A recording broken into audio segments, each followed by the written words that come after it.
बढ़ेंगे खबरों की ओर। बड़ी जानकारी हरियाणा विधानसभा चुनाव को लेकर कांग्रेस में मंथन जारी है। कांग्रेस स्क्रीनिंग कमेटी की आगे भी बैठक जारी रहेगी। बताते चले कि 2 और 3 सितंबर को कांग्रेस सीसी की बैठक होगी। सीसी की बैठक में उम्मीदवारों के नाम पर फाइनल मोहर लगा दी जाएगी। उसके बाद जो कांग्रेस की पहली सूची है वो भी सामने आने की बात कही जा रही। फिलहाल आपको बताते चले कि हरियाणा विधानसभा चुनाव को लेकर जो कांग्रेस की बैठक है, जो मीटिंग है, वो लगातार जारी है और चिंतन मंथन किया जा रहा है। कांग्रेस स्क्रीनिंग कमेटी की आगे भी जो बैठक है वो जारी रहेगी। हमारे साथ एसोसिएट एडिटर प्रदीप कुमार जुड़े हुए हैं और ज्यादा जानकारी लेंगे। प्रदीप, अब जिस तरह से देखें कि हरियाणा में चुनाव होने जा रहे, तारीखों में भी बदलाव किया गया है और इस बीच जो कांग्रेस की मीटिंग है, बैठकें हैं, वो लगातार देखने को मिल रही है और चिंतन मंथन जारी है उम्मीदवारों के नामों पर।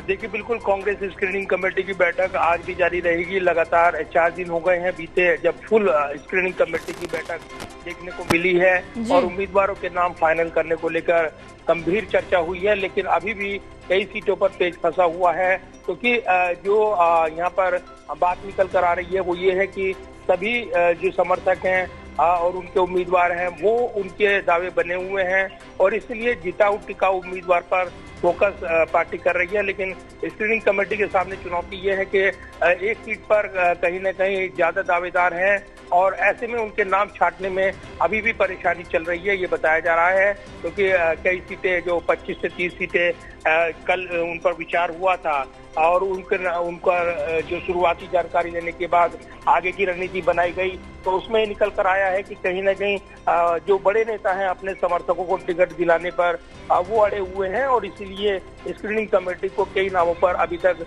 वो पैनल नहीं तैयार हो पाया है जो फाइनल पैनल तैयार होने थे। और इसीलिए अब जो सीईसी की बैठक होनी है उसमें भी चर्चा की जानी है। 2 दिन तक लगातार ये बैठक बुलाई गई है। 2 और 3 सितंबर को दिल्ली में ये बैठक होगी। तो हरियाणा और जो जम्मू कश्मीर का चुनावी मुकाबला है वो इस मुकाबले को आगे बढ़ाता हुआ नजर आएगा और इसी के साथ उस पर सहमति बनाने की कोशिश की जाएगी।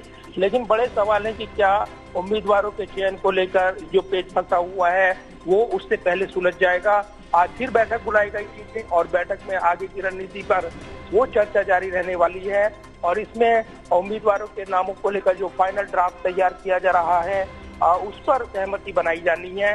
तो कहीं न कहीं लगातार बैठकों के दौर जारी रहने वाले हैं। कल भी बैठक हो सकती है। इससे पहले स्क्रीनिंग कमेटी की बैठक जिस तरीके से मंथन करती नजर आई है तो सीईसी में नाम सौंपने हैं और उस पर सहमति बनानी है और इसी के साथ कई नामों को लेकर अभी भी वो फाइनल ड्राफ्ट नहीं बन पाया है, इसलिए देरी भी हो रही है, कहा जा रहा है। तमाम जानकारी साझा करने के लिए बहुत शुक्रिया प्रदीप आपका।